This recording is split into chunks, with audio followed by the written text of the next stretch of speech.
So this toy is made of wood or made from wood. So what is the difference between made of or made from, and how it is used? First, made of. Made of is used when we can still see the original material. It shows the material has not changed. For an example, the ring is made of gold.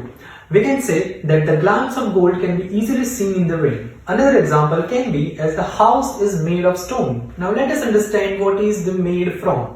Made from is basically used when the material changes into something new. Simply, we cannot see the original material anymore. For an example, paper is made from trees. In paper, you cannot have glance of trees, and it does not even look like a tree. Let's have another example.